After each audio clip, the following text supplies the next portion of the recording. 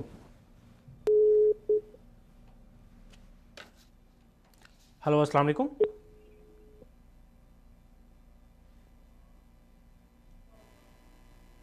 جی یہ ناظرین یہاں پر کال ڈراپ ہو گیا ہے، ہم انشاءاللہ دوبارہ انور قاضی صاحب سے رابطہ کرتے ہیں۔ جی مولانا صاحب، میں یہ کہہ رہا تھا کہ مسئولیت کے حوالے سے جس وقت ہماری امت اسلامیہ کی بیٹی کو اٹھایا گیا، اغوا کیا گیا، آپ کیا سمجھتے ہیں کہ عافیہ صدیقی کو اغوا کر کے لے کے جانا، پہلے افغانستان میں تشدد کرنا، پھر امریکہ میں تشدد کرنا، اس سے پہلے تو یہ تھا کہ آپ جرم جو ہے جرم ثابت کریں، آپ کیا سمجھتے ہیں کہ آخر ایسا کون سا جرم جو ہے وہ عافیہ صدیقہ نے کیا ہے کہ جو پاکستانی جو حکومت ہے، بجائے آپ حکومت سے رابطہ کرنے کے آپ ڈائریکٹ جو ہے وہ کسی فرد کو آپ اغوا کر کے لے کے جا رہے ہیں؟ دیکھیں اس میں ہمیں کیا کہتے ہیں کہ دوسروں کو ہم ملامت کیا کریں، جب ہاتھوں میں کشکول اٹھائے ہوئے ہوں تو ہم کس کو صدا دیں، ہم کس کو پکاریں؟ جب ہمارے حکمران اس پوزیشن میں نہیں ہیں، وہ غلام بنے ہوئے ہیں، غلام کیا اپنے آقا سے پوچھ سکتا ہے، کوئی سوال کر سکتا ہے؟ جی بالکل، ابھی ہم اس بات کو جاری رکھتے ہیں۔ انور صاحب سے ہم نے دوبارہ کانٹیکٹ ہو گیا۔ السلام علیکم۔ وعلیکم السلام۔ جی انور قاضی صاحب، آپ کا بہت بہت شکریہ کہ آپ نے پروگرام میں شرکت کی۔ آج کا ہمارا جو موضوع چل رہا ہے وہ ڈاکٹر عافیہ صدیقی کی جو رہائی ہے اس کے اوپر ہے۔ تو آپ کیا سمجھتے ہیں کہ ڈاکٹر عافیہ صدیقی اوپر جو ظلم کے پہاڑ ڈھائے گئے ہیں، اس کے خلاف ہماری قوم نے اور ہمارا جو معاشرہ ہے اس نے کردار ادا کیوں نہیں کیا؟ جال صاحب، آپ کا بہت بہت شکریہ کہ آپ نے ہمیں بلایا، وقت دیا۔ تو اس بارے میں دو باتیں ہیں۔ پہلی بات تو یہ ہے کہ عوام کے کرنے کا کام کیا ہے، اور دوسری بات یہ ہے کہ حکمرانوں کے کرنے کا کام کیا ہے۔ عوام کا کام حکمران نہیں کر سکتے اور حکمرانوں کا کام عوام نہیں کر سکتے۔ عوام زیادہ سے زیادہ یہ کر سکتے ہیں کہ ان کی رہائی کے لیے مظاہرے کریں، احتجاج کریں، صحافی ہیں تو وہ لکھیں، اور وکلا ہیں تو وہ اس کے لیے قانونی طریقہ کار نکالیں، عوام پریشر ڈالیں اور دعا کریں۔ اور بظاہر دیکھیں یقین اور دعا وجود نہیں رکھتے، مگر یہ ناممکن کو ممکن بنا دیتے ہیں۔ دعاؤں میں بڑا اثر ہوتا ہے۔ حکمرانوں کو کرنے کا کام یہ ہے کہ دیکھیں، میں آپ کے سامنے دو واقعات تاریخ اسلام کے دو بڑے بڑے واقعات کوٹ کروں گا۔ پہلا واقعہ ہے عباسی دور حکومت کا۔ عباسی دور حکومت میں معتصم باللہ خلیفہ تھے۔ کسی عورت نے پکارا اس پر اس کی عصمت دری ہوئی یا ان کے ساتھ بے حرمتی کی گئی تو انہوں نے پکارا واہ معتصمہ، معتصم تم کہاں ہو؟ خلیفہ تک جب یہ آواز پہنچی تو انہوں نے باقاعدہ اس کے لیے لشکر تشکیل دیا اور بھجوایا اور اس کو رہا کروایا، اور یہ پورا ایک واقعہ ہے۔ دوسرا واقعہ ہے بنو امیہ کے دور حکومت کا۔ ولید خلیفہ تھے، ولید، اور گورنر تھے حجاج بن یوسف، اور اس طرف کے یہ جو سارا علاقہ تھا آپ کا مشرق کا، اور یہ اس طرف کے سارے گورنر یہ تھے۔ تو یہاں پر سندھ کے اندر راجہ داہر کی لوگوں نے مسلمان تاجروں کی وہ جو کشتی تھی، وہ تاجر شہید ہو گئے تھے اور ان کے پیچھے بیوہ تھے، بچے تھے، سامان تھے، وہ کشتی میں جا رہے تھے، تو راجہ داہر کے لوگوں نے ان کا سامان لوٹا، یہ حرمتی کی خواتین کی۔ تو اس وقت ایک مسلمان خاتون نے صرف اتنا کہا تھا واہ حجاجہ، اے حجاج تم کہاں ہو؟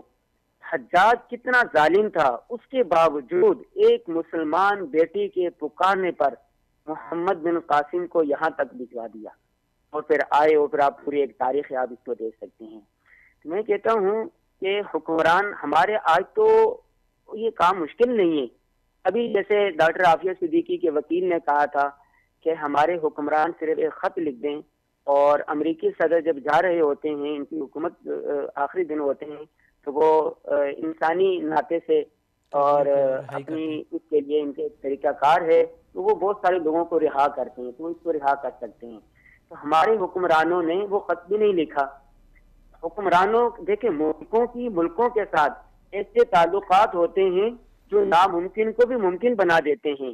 مانا کہ عافیہ پر اس کا ایسے مقدمے ہیں یا ان کا وہ جرم ہے یا نہیں ہے، قطع نظر اس کے، لیکن اگر ہمارے حکمران چاہیں تو 48 گھنٹے کے اندر اندر عافیہ پاکستان آ سکتی ہے۔ جی، تو آپ کیا سمجھتے ہیں کہ اس میں ہمارا جو مذہبی طبقہ ہے آخر صرف احتجاج کے ہی ذریعے وہ ہے یہ چاہیں گے کہ عافیہ صدیقی کی رہائی ہو جائے، یا احتجاج کے ساتھ ساتھ ان کو کوئی عملی جو ہے وہ کام بھی کرنے پڑیں گے؟ آپ کیا کہیں گے اس بارے میں؟ دیکھیں ہر ایک کا دائرہ کال الگ الگ ہے۔ ہمارے ہاں پاکستان میں جو سب سے زیادہ ایک چیز ہے وہ یہ ہے کہ آپ جی یہ ہے کہ جو بھی مطالبات منوانے ہوتے ہیں اس کے لیے لانگ مارچ کیا جاتا ہے، اس کے لیے دھرنے دیے جاتے ہیں۔ کیا عافیہ صدیقی کی رہائی کے لیے کیا جو مذہبی ہمارے طبقے ہیں کیا انہوں نے لانگ مارچ کیے، کیا انہوں نے دھرنے دیے، کیا حکومت سے انہوں نے اپنا یہ مطالبہ پورا کرنے کے لیے حکومت کو پریشرائز کیا؟ جیسے جتنے بھی یہ جب حکمران جو بن جاتے ہیں نا اس وقت نہیں، لیکن اپوزیشن میں ہوتے ہیں نا جب یہ سارے نام لیتے ہیں۔ میں جب گیا تھا ابھی کچھ عرصہ پہلے ڈاکٹر عافیہ صدیقی کی والدہ محترمہ عصمت آپا سے ملنے کے لیے، تو وہ میں بیٹھا ہوا تو انہوں نے کہا کہ جہاں آپ بیٹھے ہیں اسی کرسی پر میاں نواز شریف آئے تھے اور بیٹھے تھے، میرے سر پہ ہاتھ رکھا تھا، بلکہ پاؤں پہ ہاتھ رکھنے لگے تھے، میں نے اٹھایا پھر سر پہ ہاتھ رکھا، اور انہوں نے کہا کہ میں جب میری حکومت جب آئے گی تو میں انشاءاللہ عافیہ کی رہائی کے لیے پوری کوششیں کروں گا۔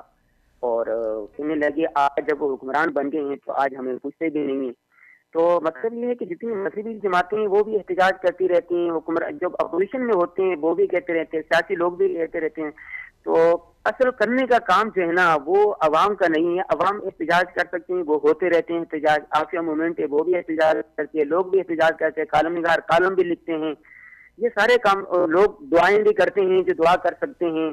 باقی یہ جو طریقہ ہے یہ تو ڈپلومیٹ طریقے سے حل کیا جا سکتا ہے اور وہ حکمران ہی کر سکتے ہیں۔ میں نے آپ کو پہلے بتایا کہ ملکوں کے ساتھ جو پالیسی ہوتی ہے، جو تعلقات ہوتے ہیں، ناممکن کو ممکن بنا دیتے ہیں۔ بظاہر یہ اتنی لمبی قید ہے لیکن اگر چاہیں تو عافیہ صدیقی آ سکتی ہے۔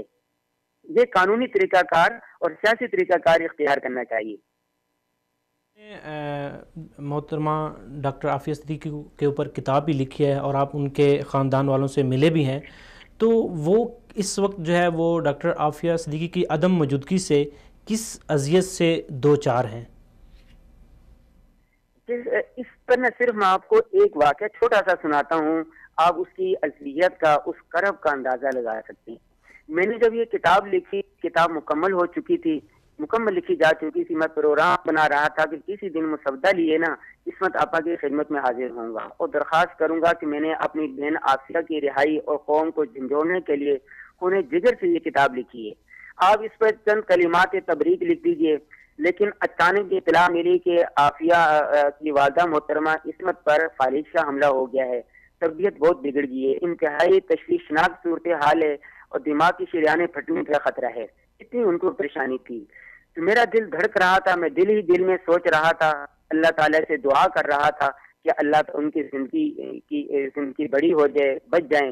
تو اگلے دن جب صبح سویرے میں کتاب کا مسودہ بغل میں دبائے دعائیں کرتے ہوئے ہسپتال کی طرف جایا تو بہت قدموں سے ہسپتال کے مین گیٹ میں جب داخل ہوا تو میرے دماغ کے نہا خانوں پر عجیب و غریب قسم کے خیالات آ رہے تھے. بہرحال میں نے بہت کچھ سوچتے ہوئے جب میں آگے پہنچا کہ میں نے دیکھا کہ وہاں پر ہسپتال کے اندر بہت ساری تنظیموں کے لوگ بھی کھڑے ہوئے تھے اور کئی وزراء بھی تھے, سیکریٹری تھے, سماجی تنظیموں کے لوگ تھے, این جی اوز کے لوگ تھے, پھولوں کے ٹوکرے لیے ہوئے تھے, گلدستے تھے, تحائف لیے کھڑے ہوئے تھے. اور دوسری بات کہ اس وقت کے وزیر اعظم نمائندہ جو مزاج کرسی کے لیے آیا ہوا تھا, ہاتھوں میں رنگ برنگے کے پھول کے ٹوکرے لیے ہوئے تھے. دائیں طرف دیکھا تو گورنر کا سیکریٹری کھڑا تھا اور اسی طرح وزیر اعلیٰ کا نمائندہ تھا. تو اظہار ہمدردی کرنے آنے والوں کے لیے نا وہ لاند اسپتال کا کھچا کھچ بھرا ہوا تھا, دل دھرنے کو جگہ نہیں تھی. میں حیران پریشان تھا کہ لوگ کس قدر دو رنگے ہیں, گرگٹ کی طرح رنگ بدلتے رہتے ہیں, زندگی میں قدر نہیں کرتے بلکہ دکھوں پر دکھ دیے جاتے ہیں. جب میں نے دیکھا کہ آفیہ صدیقی کی والدہ عصمت آپا جو ہے وہ پریشان ہے, بیٹی عصمت کی بیٹی جو ہے آفیہ وہ گرفتار ہوئی, 13 سال سے غائب رہی, عقوبت خانے نے ظلم سہے, کسی نے پوچھا نہیں. آج جب وہ مرنے کے کنارے ہسپتال میں داخل ہے, شریانے پھٹنے کا خطرہ ہے, تو اس وقت یہ پھولوں کے ٹوکرے لیے وہاں پر کھڑے ہیں. آفیہ کی رہائی سے دیکھیں, میں نے اس کو سوچا کہ آفیہ کی رہائی سے عصمت کے دکھ غم ختم ہوں گے, لیکن یہ جو پھول ہے, پھول کے ٹوکرے رکھے ہوئے ہیں, ٹھیک ہے, ان سے اس کا کیا ہو سکتا ہے. میں سامنے ساتھ کھڑے ہوئے ایک دوست کے ساتھ یہ سرگوشی کر رہا تھا تو اچانک عفت آپا نے نا آنکھ کھولی اور میں حیران رہ گیا. تو میں نے ان کو بتایا کہ انہوں نے گویا کہ اس طرح کے ان کے ہونٹوں میں جنبش ہوئی ہو جیسے وہ کہہ رہی ہو کہ بیٹا تم صحیح کہتے ہو, تمہاری بات میں صداقت ہے, سچ ہے کہ میرا جو غم ہے, مجھے جو بیماریاں لگی ہیں وہ میری بیٹی کے غم کی وجہ سے لگی ہیں. آپ اندازہ کر سکتے ہیں بیٹی کا غم, بیٹی کا دکھ کیسا ہوتا ہے. آپ حضرت یوسف علیہ السلام اور ان کے والد کا اندازہ لگا لیں نا کہ کیا غم تھا یوسف علیہ السلام کے حضرت ایوب کو اپنے بیٹے کا. تو یہ تو بیٹی ہے, بیٹی کی جو دکھ ہوتا ہے, جو درد ہوتا ہے, وہ ماں باپ کے لیے بہت زیادہ بڑھ کر ہوتا ہے. جی مولانا, پھر میں نے بہرحال جی مولانا انور جی جی جی جی بس آخری بات یہ, تو میں نے آفا سے کہا کہ دیکھیں میں نے یہ کتاب لکھی ہے قوم کی بیٹی کے لیے, عالم اسلام کی بیٹی کے لیے. یہ آپ کی بیٹی کا مقدمہ 20-21 کروڑ ہم وطنوں اور 2.25 ارب ہم مذہب کلمہ کو مسلمانوں کی ترجمانی میں میں اپنی بہن آفیہ کی رہائی تک مشن بنا کے مختلف طریقوں سے آواز بلند کرتا رہوں گا, مرتے دم تک, خون کے آخری قطرے تک. تو انہوں نے ایک بات ضرور کہی, اس نے بس آخری بات انہوں نے کہی, اس نے کہا کہ انشاءاللہ آفیہ ضرور آئے گی, آفیہ ضرور آئے گی, آفیہ ضرور آئے گی, اور اسی طرح آئے گی جس طرح حبت الدماغ آئی تھی. میں نے پوچھا کہ حبت الدماغ کون ہے, تو اس نے کہا کہ یہ بھی شام کی ایک بیٹی تھی, شام کی تھی, اس کو حافظ اسد کے لوگوں نے گرفتار کیا تھا, اور بعد میں پھر یہ جب گرفتار سے رہائی ہوئی ان کو, تو وہ آئی, انہوں نے کتاب لکھی, اور اس کے اندر نا یہ جتنے جو ظالم تھے ان کا جو کردار تھا وہ واضح کیا, ظلم و ستا کی. اسی طرح انہوں نے کہا کہ مجھے یقین ہے کہ آفیہ ایک نہ ایک دن ضرور زندان سے رہا ہو کر آئے گی. ہمارے کرنے کا کام یہ ہے کہ ہم ان کے لیے دعا کریں, اپنے طور پر جتنا ممکن ہو سکے احتجاج کریں, قانونی طریقہ اپنائیں. جی, تو آپ کیا سمجھتے ہیں کہ اس جو اذیت سے آفیہ صدیقی کے خاندان والے 2-4 ہیں, اس سے نکلنے کے لیے کیا تدابیر ہو سکتی ہیں؟ سب سے بڑا مسئلہ ان کا ہے کہ آفیہ صدیقی کی جو والدہ محترمہ ہیں عفت آپا اور اس کی بہن فوزیہ صدیقی, وہ اور ان کے بچے, ان کی بیٹیاں سب یہ چاہتے ہیں کہ وہ کسی نہ کسی طرح رہا ہو کے یہاں پر آ جائے، اور اس کے لیے وہ حکمرانوں سے بھی بھیک مانگتے ہیں. ہر آدمی جو طاقتور ہے اسے وہ بھیک مانگتے ہیں کہ ہماری بیٹی کی رہائی دلوائیں. تو وہ یہی ہو سکتا ہے کہ حکمران کوشش کریں، سیاسی طریقے کو اپنایا جائے، قانونی طریقے کو اپنایا جائے. جی، تو آپ اس وقت جو ہے پاکستانی عوام کو کیا پیغام دینا چاہیں گے کہ جس کے ذریعے عافیہ صدیقی کی رہائی کو ممکن بنایا جا سکے؟ مختصر اس کے لیے یہ ہو سکتا ہے کہ قانونی ماہرین سے مشورہ کیا جائے، غور کیا جائے، اور جو قانونی طریقہ کار ہے اس کو اپنایا جائے. عوام جو ہوتے ہیں یہ احتجاج کے ذریعے، مظاہروں کے ذریعے سے، میڈیا کے ذریعے سے یہ ایک پریشر ڈال سکتے ہیں حکمرانوں پر. جب پریشر آتا ہے حکمرانوں پر تو اس وقت پر وہ اس پوزیشن میں ہوتے ہیں کہ آگے بات کریں. جی مولانا انور غازی صاحب، آپ کا بہت بہت شکریہ کہ آپ نے اپنا قیمتی وقت نکالا اور ہمارے پروگرام میں شرکت کی. جی مولانا تقیر احمد صاحب، آپ نے انور غازی صاحب کی گفتگو سنی، اس میں انہوں نے مختلف احوال جو ہیں وہ بیان کیے. اس میں سب سے پہلے میں اس نقطے کی طرف آنا چاہوں گا کہ ہمارے جو حکمران ہیں موجودہ، انہوں نے حکومت آنے سے پہلے ڈاکٹر عافیہ صدیقہ کے گھر گئے اور ان کو یہ احساس دلایا اور یہ وعدہ کیا کہ ہم ڈاکٹر عافیہ صدیقی کو رہا کروائیں گے. لیکن آخر کیا وجہ ہوئی کہ کہاں گیا وہ وعدہ، کہاں گئی وہ؟ جی ہم صرف جو وہ وعدہ ہی کیا جو وفا ہو. اصل میں سیاسی لوگ جس طرح کے انور صاحب نے بھی بات کی ہے کہ جب اپوزیشن میں ہوتے ہیں تو اس وقت بڑے نعرے لگاتے ہیں، کیونکہ ہم عوام ہی اس قسم کے ہیں نا، ان کا بھی قصور نہیں ہے. وہ ہماری نفسیات کو جان چکے ہیں کہ ان کو وعدوں پہ لگا دو، ہم یہ کر دیں گے، ہم وہ کر دیں گے، اور جب حکومت آئے گی پھر اس وقت ہم پھر ان کو وعدے دے دیں گے. اگر وعدے پورے بھی نہ کیے تو پھر اگلی دفعہ چلو ہمیں نہیں بنائیں گے، سلیکٹ نہیں کریں گے. تو پھر 4 سال جب ہم اپوزیشن میں ہوں گے دوبارہ پھر ہم نعرے لگائیں گے. نعرے لگانے کے بعد عوام پھر بھول جائے گی. اور یہ سلسلہ ہمارا جو ہے نا، ہماری تاریخ، پاکستان کی تاریخ یہی بتا رہی ہے. دیکھیں اس میں ہم یہ تو کہہ سکتے ہیں کہ اپوزیشن جو ہے وہ اس بارے میں کہہ سکتی ہیں، ہماری جو مذہبی طبقہ جو ہے، ٹھیک ہے، وہ بھی تو اس ڈاکٹر عافیہ صدیقی کی جو رہائی ہے اس کے بارے میں وہ اقدامات کر سکتے ہیں. صرف اور صرف کیا ہمیں جو ہے وہ احتجاج کرنے سے ہی جو ہے وہ کرنا ہے، یا کچھ عملی کام بھی کرنے پڑیں گے ہمیں؟ جس طرح انور صاحب نے بھی بات کی ہے کہ جو عوام ہیں، مثال کے طور پر جو وہ سیاسی مذہبی جماعتیں جو پارلیمنٹ میں نہیں ہیں، وہ تو صرف احتجاج ہی کر سکتی ہیں نا، احتجاج ریکارڈ کروا سکتی ہیں. لیکن جو حکومت میں ہیں، دیکھیں جو حکومت میں ہیں، جو حکومت میں جب ہم اپنے دوسرے مطالبات دیکھیں، آج کل ہم جو جب بھی آپ دیکھتے ہیں سوشل میڈیا پہ پاناما ٹھیک ہے، وہ بھی معاملات ہیں، ان کو بھی دیکھنا چاہیے. پاناما کا مذہبی جماعتوں نے نہیں کہ مجھے پھر جواب دینے دینا، مذہبی جماعتوں پہ آ رہے ہیں. میں کہتا ہوں مذہبی جماعتوں نے اپنا کردار کسی حد تک ادا کیا، پورا ادا نہیں کیا لیکن بہت حد تک ادا کیا ہے، احتجاج کیے ہیں، باقاعدہ طور پر یہ آن دا ریکارڈ بات ہے.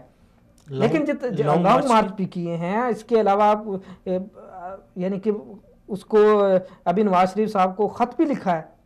آپ سراج الحق کو دیکھ لیں، مذہبی جماعت ہی ہے نا جماعت اسلامی، ان کو دیکھ لیں، انہوں نے خط بھی لکھا ہے ان کو، بھئی آپ اس مسئلے کو حل کریں. تو مسئلہ یہ ہے کہ لیکن اس حد تک جس حد تک مذہبی جماعتوں کو اپنا کردار ادا کرنا چاہیے تھا، اور خاص طور پر ہر مکتبہ فکر کو، ویسا نہیں ہو سکا. اور اسی طرح جو سیاسی جماعتیں ہیں، اگر کرپشن کے اوپر وہ اکٹھی ہو سکتی ہیں، پاناما لیکس کے اوپر اکٹھی ہو سکتی ہیں، تو میں اصل میں جو ہے نا ان سب کو مذہبی جماعتوں نے تو اپنا حصہ جو ہے وہ کچھ نہ کچھ ڈال دیا، لیکن باقی جو سیاسی جماعتیں ہیں ان کا بھی اس چیز کے اوپر ہونا چاہیے. ان کا مفاد باقی دیکھیں اب اسلام آباد پورے کو ہم بلاک کر سکتے ہیں، ٹھیک ہے، ایک ہمارے مسائل کو منوانے کے لیے. اصل مسئلہ جب نواز شریف کا مفاد تھا تو وہ گھر بھی گیا ہے، بات بھی کی ہے، سر کے اوپر جو ہے نا وہ ہاتھ بھی رکھا ہے کہ میری جب حکومت آئے گی میں یہ کام کروں گا، ٹھیک ہے، لیکن نہیں کیا. کیوں نہیں کر رہا؟ کیونکہ ابھی مفاد نہیں ہے. اور میں کہتا ہوں کہ 2018 کے اندر اگر یہی جو ابھی اوباما جو اس کے وکیل کا آڈیو میسیج آیا ہے جس کے اندر کہا ہے کہ پاکستانی حکومت اگر خط لکھ دے تو ممکن ہو سکتا ہے. جی لیکن اگر یہی 2008 کے 18 کے اندر اگر ہوتا تو ممکن ہے کہ نواز شریف لکھ دیتا، کیونکہ آگے انتخابات آ رہے تھے. جی بالکل. یہ اب سیاسی جماعتوں کے ساتھ ساتھ ہماری جو نوجوان نسل ہیں، اسپیشلی جو اسٹوڈنٹ کی جو چھوٹی چھوٹی جماعتیں ہیں، ان کا بھی تو کچھ فرض بنتا ہے. ابھی ریسنٹلی جو ہے وہ اسلام آباد میں ایک دھرنا ہوا ہے، اسی حوالے سے ہم بات کریں گے. محسن خان صاحب ہمارے ساتھ لائن پہ موجود ہیں. ہلو السلام علیکم. وعلیکم السلام. جی محسن خان صاحب، آپ کو میں اپنے اس پروگرام میں خوش آمدید کہتا ہوں. محسن خان صاحب، آپ نے کچھ دن پہلے جو ہے وہ اسلام آباد میں جو ہے وہ دھرنا بھی دیا، مختلف شہروں میں بھی آپ نے دھرنے دیے ہیں ڈاکٹر عافیہ صدیقی کے رہائی کے حوالے سے. تو آپ کیا سمجھتے ہیں کہ اس دھرنے سے کتنا فائدہ ہوا ہے؟ بہت شکریہ، آپ نے اپنے پروگرام میں مجھے ٹائم دیا. محترم عرض یہ ہے کہ ڈاکٹر عافیہ کا جو عنوان ہے وہ پورے پاکستانی قوم کے لیے انتہائی حساسیت کا درجہ رکھتا ہے. ڈاکٹر عافیہ دنیا کے اندر جو ذہین ترین لوگ ہیں ان میں سے ایک تھی، اور اس نے پورے دنیا کے اندر امت مسلمہ کا جو ایک نام تھا اس کو روشن کیا تھا. تو اس پر یوتھ جو ہے، پوری پاکستان کی جو یوتھ ہے وہ بلا شبہ ان کے ساتھ کھڑی ہے، اور اس کے ساتھ جو ظلم اور زیادتی ہو رہی ہیں وہ اس دکھ درد کے اندر برابر شریک ہیں. اس میں آپ نے دیکھا کہ ہم نے جو شارٹ ٹائم اسٹرائک کا اعلان کیا، اس میں ہمارے ساتھ لوگ باہر بھی نکلے. اس کی ریزن یہ تھی کہ ہم یہ چاہ رہے تھے کہ ہماری گورنمنٹ اس عنوان پر امریکہ کو خط لکھے، اور آپ نے دیکھا کہ وہاں سے کچھ پریس کانفرنس بھی ہوئی کہ جس میں یہ بتایا گیا تھا کہ یہ ممکن ہے کہ اگر یہ لوگ لیٹر لکھ دیں تو اس کی رہائی کے کچھ نہ کچھ چانسز بن سکتے ہیں. تو بہرحال یہ ہمارے ہاں ایک نااہلی کی انتہا ہے کہ اس کو سنجیدگی سے لیا نہیں گیا، اور اس کو ایک لیٹر تک نہیں لکھا گیا. اور وہ لوگ جو کل تک یہ وعدے کرتے رہے کہ جناب ہم اقتدار میں آ کر اس کے لیے کچھ کردار ادا کریں گے، تو وہ جب اقتدار میں آئے تو وہ ایک لیٹر لکھنے سے بھی قاصر رہے. تو ہمارا جو اسٹرائک تھی وہ یہ تھی کہ ہم اس میں اپنے حصے کا دیا جلا سکیں، ہمارے جو بس میں ہم وہ کر سکیں. اس میں ہم نے اسلام آباد کے اندر بھی پلس کیا ہے کہ پورے پاکستان کے مختلف علاقوں کے اندر اس پہ اسٹرائک بھی کی، اور دوستوں کے ساتھ اس آواز کو بھی اٹھایا، اور سوشل میڈیا پہ ہم نے اس سے بہت زیادہ ایکٹیویٹیز کی کہ کسی بھی طریقے سے یہ پریشر بلڈ ہو سکے اور اس کے بعد کچھ نہ کچھ کردار ادا ہو سکے. لیکن بدقسمتی سے ہمارے جو آپ کیا سمجھتے ہیں کہ آخر وہ حکومت جو ہے، جا سکا. محسن صاحب آپ کیا سمجھتے ہیں کہ آخر حکومت اتنی بے بس کیوں ہے؟ آخر کیوں خط نہیں لکھا جا رہا؟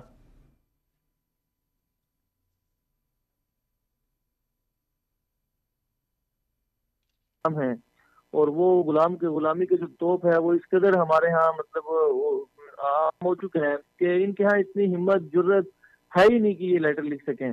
تو اس کی وجہ سے انہوں نے نہیں لکھا، اور وہ میرے خیال میں اس کو کچھ عیب بھی نہیں سمجھ رہے، معیوب بھی نہیں سمجھ رہے.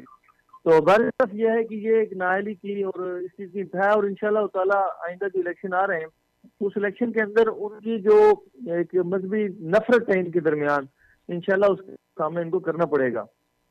جی نہیں تو آپ کیا سمجھتے ہیں کہ اس وقت ہمارے جو نوجوان نسل ہے ان کو کیا کرنا چاہیے کہ ہماری جو ملک کی جو ایک عزت ہے، ہماری جو بہن ہے، وہ دوبارہ پاکستان میں ان کی رہائی ہو جائے؟ نوجوان نسل کو اس وقت کیا کرنا پڑے گا؟ میں اس پہ جو ریکویسٹ کروں گا نوجوان نسل سے وہ یہ ہے کہ یہ سوشل میڈیا کا دور ہے، اور سوشل میڈیا ایک ہتھیار بن چکا ہے، بہت ہی طاقتور ہتھیار ہے. تو اس عنوان پہ سوشل میڈیا پہ ایکٹیویٹیز کی جائیں، اور اس کو جس قدر ممکن ہے اس کو سوشل کیا جائے، تو انشاءاللہ تعالیٰ کوئی نہ کوئی راستہ ضرور نکلے گا. اور اس نیت کے ساتھ کہ کل ہم سے بھی پوچھ ہوگی، اور ہمارے جو حصے کا کام ہے وہ کم از کم ہم کریں. اس پہ نوجوانوں کو سوشل ایکٹیویٹی کرنی چاہیے. ڈاکٹر فوزیہ صدیقی خود ایکٹیو ہیں، ان کے ساتھ پارٹیسپیٹ کرنا چاہیے، ان کی ہیلپ کرنی چاہیے. تو انشاءاللہ ضرور کوئی نہ کوئی حال اس میں نکلے گا. جی محسن صاحب، آپ نے یہ جو ہے اپنا ایک ایز اے طالب علم آپ نے جو ہے ڈاکٹر عافیہ صدیقی کی رہائی کے لیے احتجاج کیا. آپ کیا سمجھتے ہیں کہ باقی جو ہماری بڑی پارٹیز ہیں، جو سیاسی پارٹیز ہیں، ان کو بھی جو ہے وہ اس معاملے کو اپنا معاملہ اور پاکستان کی عزت سمجھ کر اس میں جو ہے اپنا کردار ادا کرنا چاہیے؟ آپ کیا کہیں گے اس بارے میں؟ سر ضرور کرنا چاہیے، لیکن انتہائی معذرت کے ساتھ جو سیاسی پارٹیز ہیں ان کے مفاد وابستہ ہوتے ہیں جن چیزوں سے وہ اس پر ورک کرتے ہیں، اس پہ وہ ڈیولپمنٹ بھی کرتے ہیں یا اس پہ ان کی کوشش ہوتی ہے. اب چونکہ ڈاکٹر عافیہ سے اس بیچاری سے کسی کا کیا مفاد وابستہ ہو سکتا ہے، تو وہ اس پہ کبھی بھی نہیں نکلیں گے. جن لوگوں کو ان فیوچر سیاسی اگر کچھ مفادات ان کو سامنے نظر آئے تو ممکن ہے کہ اس پہ کچھ سوچیں. تو یہ ایک مطلب ایسی انہونی سی بات ہے کہ اس پہ دلچسپی تب تک نہیں یہ لوگ لیں گے جب تک ان کے کچھ مفادات وابستہ نہ ہوں. چونکہ مفادات کی جنگ ہے ساری سیاسی پارٹی ہوگی یا جو بھی بین الاقوامی این جی اوز ہیں اس ٹائم, تو مفاد کے علاوہ, مفاد کے بغیر یہ شاید اس ایجنڈے پہ نہیں, لیکن بہرحال ایمانی غیرت ہونے کے نتیجے میں یا کم از کم اتنا انتہا بنتا ہے کہ یہ اس پر اپنی آواز کو بلند کریں, اٹھائیں اس آواز کو. جی محسن خان صاحب, آپ کا بہت بہت شکریہ کہ آپ نے اس پروگرام میں شرکت کی. جی مولانا تقی احمد سیاف صاحب, ابھی ہم نے محسن صاحب سے بھی بات کی, انہوں نے اپنی طرف سے, جیسے کہ تھوڑی دیر پہلے بات ہو رہی تھی مذہبی طبقے کی حوالے سے, تو انہوں نے بھی دیکھیں مذہبی طبقے نے آخر کچھ نہ کچھ تو آواز اٹھائی, بالکل. اور یہ بھی ہوا ہے کہ سراج الحق صاحب نے بہت زیادہ زور دیا ہے, ٹھیک ہے, اس چیز کے اوپر آپ خط لکھیں. آپ کیا سمجھتے ہیں کہ آخر کیا وجہ ہے کہ خط لکھنے میں آخر کیا قباحت ہے, کیوں نہیں خط لکھا جا رہا؟ دیکھیں وہ بات انہوں نے یعنی کہ بہت اچھی کی ہے کہ جو سیاسی جماعتیں ہوتی ہیں وہ اسی کے اوپر ورک کرتی ہیں جہاں ان کا مفاد ہوتا ہے. اگر جب ان کو پتہ ہو کہ نوجوان عمران خان کی طرف جا رہے ہیں تو پھر لیپ ٹاپ بھی تقسیم کیے جاتے ہیں, چاہے اس کے اوپر کتنا مرضی خرچہ آ جائے, ٹھیک ہے. اسی طرح یہ نہیں ہے کہ عمران خان بہت اچھا ہے یا اس کی ہم تعریف کریں, عمران خان بھی انہی ایشوز کو اٹھاتا ہے جس سے وہ یہ سمجھتا ہے کہ اس سے میری پارٹی جو ہے وہ ابھر کے سامنے آئے گی اور دوسری پارٹی جو ہے نا نیچے ہو جائے گی اور مجھے الیکشن کے اندر فائدہ ہو جائے گا, ٹھیک ہے. یہ سیاسی جو لوگ ہیں, سیاسی پارٹیز اسی چیز کو, انہی ایشوز کو اٹھائیں گی جن میں ان کا مفاد ہوگا. بیچاری عافیہ صدیقی کے ساتھ ان کا کیا مفاد ہے؟ پاکستان کی عزت واپس آ رہی ہے, اس سے بڑا کیا کوئی مفاد ہو سکتا ہے؟ پاکستان کی عزت جو بھیکاری ہوتے ہیں, جو کشکول ہاتھ میں اٹھائے ہوئے ہوں, ان کی کوئی عزت نہیں ہوتی, ٹھیک ہے. جب آپ اپنے ہاتھوں کو اٹھا کے IMF کے سامنے جھکیں گے اور ان سے قرضہ لیں گے تو کیا آپ ان کی شرائط کے اوپر نہیں آئیں گے؟ جب تک آپ ان کی شرائط پوری نہیں کریں گے وہ آپ کو قرضہ ہی نہیں دیں گے. تو بات اصل میں یہ ہے کہ یہ جو سیاسی لوگ ہیں ان سے ہمیں زیادہ نہ توقع نہیں رکھنی چاہیے, لیکن ان کے اوپر ہمیں احتجاج اپنا ریکارڈ کروانا چاہیے, ان کو مجبور کرنا چاہیے, ان کو بار بار کہنا چاہیے اور اس چیز کا خمیازہ ان کو الیکشن کے اندر بھگتوانا چاہیے. دیکھیں جب ہم اپنے باقی سیاسی معاملات منوانے کے لیے پاکستان کے ایک کونے سے دوسرے کونے تک جو ہے وہ پورے پاکستان کو بلاک کر سکتے ہیں, عام عوام کو جب بہت زیادہ تکلیف دیتے ہیں, پوری دنیا کے اندر ہم یہ ایک آواز اٹھاتے ہیں, جی آپ نے کرپشن کی, آپ نے یہ کیا وہ کیا, آخر یہ معاملہ جو ہے یہ بیسیکلی یہ ڈاکٹر عافیہ صدیقی ایک سبجیکٹ نہیں ہے, یہ پورے پاکستان کے ایک اوپر سوالیہ نشان ہے, پاکستان کے اوپر سوالیہ نشان ہے کہ آپ ایک ایٹمی پاور ہیں, آخر آپ کی ایک دہشت ہے, آپ کی ایک عزت اور مقام ہے. کیا آپ کے سامنے دیکھیں ریمنڈ ڈیوس جو پاکستان میں رہ کے, پاکستان کا کھا کے اور پاکستان کو ہی نقصان پہنچاتا ہے, اور ہمارے جو ادارے ہیں وہ دن رات جا کر اپنی جان ہتھیلی پہ رکھ کے عوام کی جہاں پر وہ خدمت کر رہے ہیں وہاں جب وہ اس کو رنگے ہاتھوں پکڑتے ہیں, میڈیا کے سامنے آتا ہے, جرم ثابت ہو جاتا ہے, اس کے باوجود باعزت رہا کر دیا جاتا ہے. آخر کیوں؟ اگر وجہ یہی ہے کہ ہم غلام ہیں, عوام غلام نہیں ہے, ہمارے حکمران غلام ہیں. کیا ایسا نہیں ہے؟ یہ سب سے بڑی دلیل یہ ہے کہ وہ دن دہاڑے جو ہے وہ اس نے قتل بھی کیے ہیں اور 3 گھنٹے کے اندر وہ امریکی اپنے اس سفارت خانے کے اندر موجود تھا. اور کیا وجہ ہے؟ کیوں؟ کیا قانون نہیں پاکستان میں؟ غیرت نہیں؟ حمیت نہیں؟ اصل مسئلہ یہ ہے کہ اخوت اسلامی جب تک نہیں ہوگی اس وقت تک یہ ڈاکٹر عافیہ صدیقی کا مسئلہ حل نہیں ہوگا. یہ وہی شخص کرے گا جو اس کو اگر کوئی بڑا ہے اپنی بیٹی سمجھے گا, اپنی بہن سمجھے گا, وہی یہ مسئلہ حل کر سکتا ہے. ورنہ یہ سارے سیاسی نعرے ہیں, سیاسی باتیں ہیں, سیاسی مفادات ہیں اور کچھ. یہاں پر میں ایک چیز ایڈ کرنا چاہ رہا ہوں, ہمارے ہاں ایک بہت زیادہ نعرہ لگا جاتا ہے ادارے کام نہیں کر رہے, ادارے کام نہیں کر رہے. جب ادارے ان مجرموں کو پکڑتے ہیں, اداروں کا کام ہے نا ان کو پکڑنا, ہمارے جو انٹیلیجنس ایجنسیز کے لوگ ہیں اور باقی جو دوسرے ذمہ دار ہیں وہ جب اپنی جان پہ کھیل کے ان کو پکڑ رہے ہیں, حکومت کے حوالے کر رہے ہیں, یہ ہمارا فرض پورا ہو چکا ہے, لیکن حکومت ان کو باعزت بری کر دیتی ہے.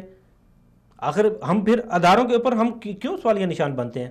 دیکھیں حکومت وہی مسئلہ ہے، سوال وہی ہے، جواب وہی ہے کہ جو غلام ہوتا ہے نفسیاتی طور پر ہو یا جسمانی طور پر، بلکہ جسمانی سے زیادہ جو نفسیاتی غلامی ہوتی ہے وہ ہے، اور ہمارے حکمرانوں کے اوپر وہ نفسیاتی طور پر امریکہ کو اور یورپ کو کے غلام بن چکے ہیں، ان کے غلام ہیں، اس سے نہیں نکل سکتے۔ یہ چیزیں تو ہم ساتھ ساتھ دیکھتے رہتے ہیں۔ آپ کیا سمجھتے ہیں کہ پاکستان کے پاس کیا ایسے مواقع نہیں ہے کہ جن کو استعمال کرتے ہوئے آپ مطالبہ کر سکیں کہ ڈاکٹر حافظ صدیقی کو واپس کر دیں؟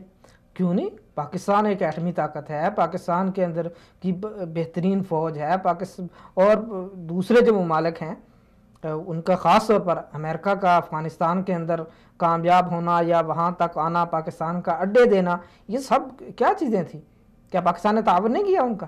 اگر تعاون روک لیتے، نہ جانے دیتے، یہ ساری چیزیں یعنی کہ پاکستان یہ تمام کام کر سکتا تھا، اور اب بھی پاکستان اگر چاہے تو ڈاکٹر عافیہ صدیقی آ سکتی ہے، رول ادا کرے تو، کردار ادا کرے تو، لیکن کردار ادا نہیں کیا جا رہا، اس کو اپنی بیٹی نہیں سمجھا جا رہا، تو اس وجہ سے یہ سارے مسائل کھڑے ہو رہے ہیں، اور ضرورت اس وقت یہ ہے کہ اخوت اسلامیہ کو ابھارا جائے، بتایا جائے ان کو کہ یہ تم آپ کی مسئولیت ہے، یہ آپ کی ذمہ داری ہے کہ آپ کے ملک کی رہائشی ہے، اس کے اوپر کوئی جرم ثابت نہیں ہو سکا، اس کو 86 سال کی سزا سنا دی گئی ہے، آخر اس کو کیوں ٹارچر کیا گیا؟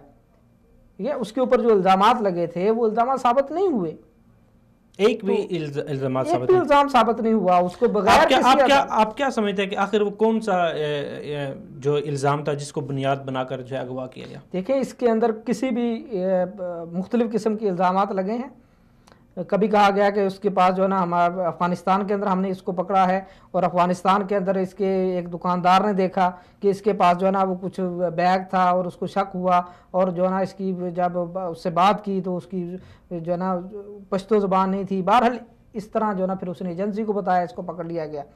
بعض کہتے ہیں جی اس کو اس وجہ سے ہم نے گرفتار کیا کہ یہ جو ہے نا ہمارے فوجیوں کے اوپر اس نے اٹیک کیا، لیکن مسئلہ یہ دونوں جرم ثابت ہوئے؟ جرم ثابت نہیں ہو سکے، حتیٰ کہ جب یہ جو الزام لگا کہ اس نے رائفل کو اٹھایا ہے اور رائفل کو جو ہے نا اس نے ٹریگر بھی دبایا ہے، لیکن وہ ٹریگر یعنی کہ وہ گولی چل نہیں سکی، ٹھیک ہے، انہی کا ہی افیسر فنگر پرنٹ تو آئے، انہی کا ہی افیسر وہ کہتا ہے کہ یہ فنگر پرنٹ جو ہے نا وہ ثابت ہی نہیں کر سکے اس چیز کو، اس کے فنگر پرنٹ ہیں ہی نہیں۔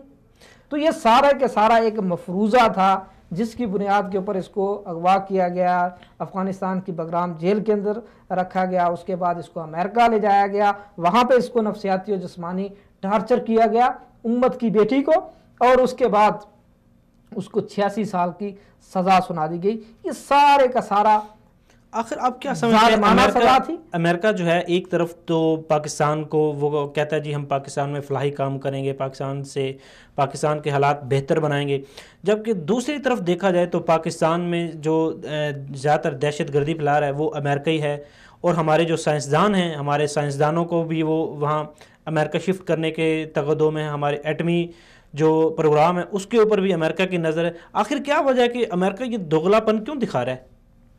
ایک طرف تو وہ بھلائی کے کام میں اور وہ کہہ رہا ہے کہ جی ہم امریکی عوام جو ہے پاکستان کو خوشحال بنانا چاہ رہی ہے، اور دوسری طرف وہی ڈرون حملے ہو رہے ہیں، پاکستانی سائنسدانوں کو اٹھانے کی بات ہو رہی ہے، اور پاکستان میں دہشت گردی پھیلائی جا رہی ہے۔ آخر کیا چل رہا ہے؟ یہ ساری چیزیں یعنی کہ دوغلا پالیسی تو ان کی ہے، وہ ہمارے سامنے ہے، وہ ہمارے اوپر کبھی بھی راضی نہیں ہو سکتے۔ اور رب نے جو قرآن نازل کیا ہے جس کے اوپر ہمارا ایمان ہے، اس نے کہا کہ لن ترضی عنک اليہود ولا النصارى، یہود و نصارہ تمہارے اوپر کبھی راضی نہیں ہو سکتے جب تک کہ تم ان کے ملت کے اوپر نہ آ جاؤ، تم ان کے دین کو قبول نہ کر لو۔ یہ قرآن نے کہا ہے جس کے اوپر ہمارا ایمان ہے اور ہونا چاہیے۔ تو یہ کبھی بھی ہماری خیر خواہی نہیں چاہتے، یہ خیر خواہی کریں گے لیکن اس کے پیچھے ان کے خفیہ ہاتھ ہوں گے، خفیہ پلاننگیں ہوں گی کہ جس وجہ سے یہ مسلمانوں کو اور ہم کو، پاکستانیوں کو، اور جہاں کہیں بھی مسلمان ہیں ان کو نقصان پہنچانے کی کوشش کریں گے، اور ان کا آخری جو ہدف ہوگا وہ مسلمانوں کا نقصان ہوگا، چاہے اوپر سے جو ہے نا وہ جتنا مرضی اس کو ملمہ ساز کیا جائے اور اس کو خوبصورت بنا کر کے، لیکن چیز وہی ہوگی کہ مسلمانوں کو آخر میں ان کے فلاحی کاموں کا، ان کی تمام چیزوں کا نقصان ہی ہوگا۔ اور یہ بات اور یہ چیز انہوں نے اس وجہ سے پاکستان سے سٹارٹ کی ہے کہ پاکستان اسلامی ممالک میں سب سے پاورفل ایٹمی طاقت ہے۔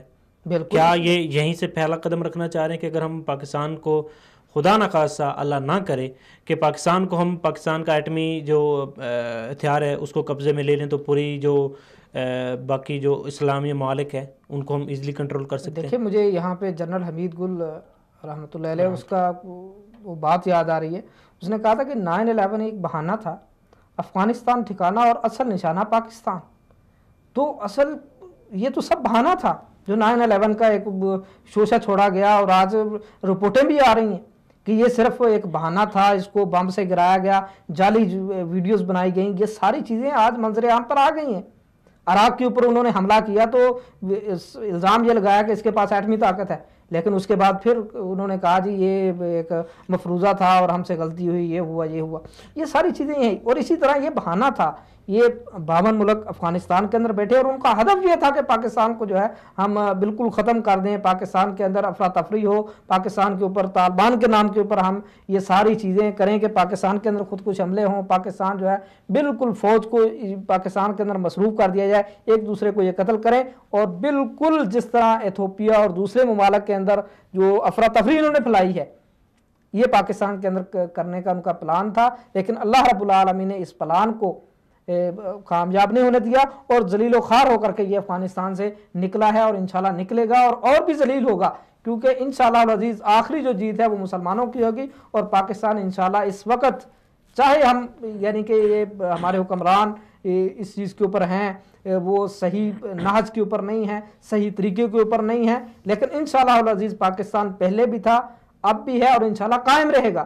پاکستان ایٹمی طاقت ہے، وہ انشاءاللہ العزیز مسلمانوں کا نمائندہ ملک ہے، اور ہر طرح سے انشاءاللہ یہ محفوظ رہے گا۔ امریکہ جہاں بھی چاہتا ہے اپنی منمانی کرتا ہے، خود کسی بھی خطے پہ جب اس نے قبضہ کرنا ہوتا ہے وہاں پہلے دہشت گردی پھیلاتا ہے، پھر اسی ہی دہشت گردی کو ختم کرنے کے لیے پورے کے پورے علاقے کو جو ہے پورے کے پورے ملک کو تباہ کر دیتا ہے۔ آخر کیا بات ہے کہ امریکہ پوری دنیا میں دہشت پھیلا رہا ہے اور خود جو ہے وہ امن کا دائی بنا بیٹھا ہے؟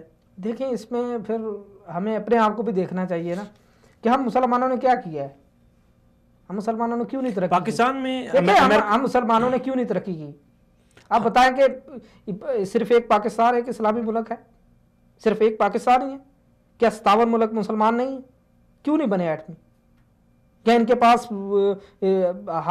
ذہین طلباء نہیں ہیں، اسٹوڈنٹ نہیں ہیں، وسائل کی کمی ہے، کس چیز کی کمی ہے؟ سوئے رہے ہیں، اس طرف توجہ نہیں دی۔ جنہوں نے توجہ دی ہے انہوں نے پا لیا ہے۔ عربی کا مقولہ ہے من جدہ وجدہ، جس نے کوشش کی اس نے پا لیا۔ انہوں نے بھی کوشش کی ہے، ان کی لمبی پلاننگ یہ ہیں۔ آپ کی 5 سال کی پلاننگ ہے، آپ کی زرداری آیا ہے، زرداری نے کہا کہ میں نے 5 سال گزارنے ہیں، اس کے بعد مجھے کس نے پوچھنا ہے؟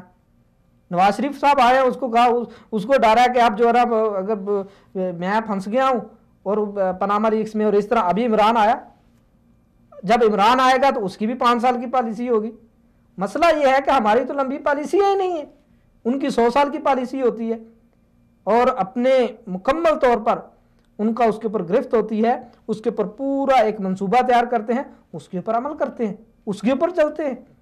لیکن ہمارے پاس یہ نہیں ہے، جس وجہ سے آج ہمارا عراق وہ افراتفری میں، قتل و غارت میں، مسلمان خود نبی صلی اللہ علیہ وسلم کے جان لیوا، نبی صلی اللہ علیہ وسلم کے نام لیوا، اور اسی طرح آپ افغانستان کو دیکھ لیں، آپ جتنے بھی ملک دیکھ لیں مسلمانوں کے، ایک ایک کر کے وہاں پر خانہ جنگی کروائی جا رہی ہے، اور اس کے پیچھے یہ سب انہی کا ہاتھ ہے۔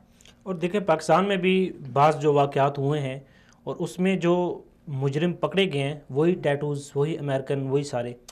آخر دیکھیں یہ کیا بات ہے کہ امریکن جو ہے وہ پاکستان، میرے خیال میں پاکستان میں ان کو سپورٹ مل رہی ہے جس کی وجہ سے پاکستان میں یہ اس طرح کی دہشت گردی کے واقعات کر رہے ہیں۔ جعفر یہ تو ہر جگہ پہ موجود ہیں، ہمارے پاکستان میں موجود ہیں۔ ابھی دیکھیں ریمن ڈیوس کو جب پکڑا گیا ہے اس کے بعد بہت سارے یعنی کہ ایک دھماکوں کا جو سلسلہ چلتا تھا، خودکش حملوں کا،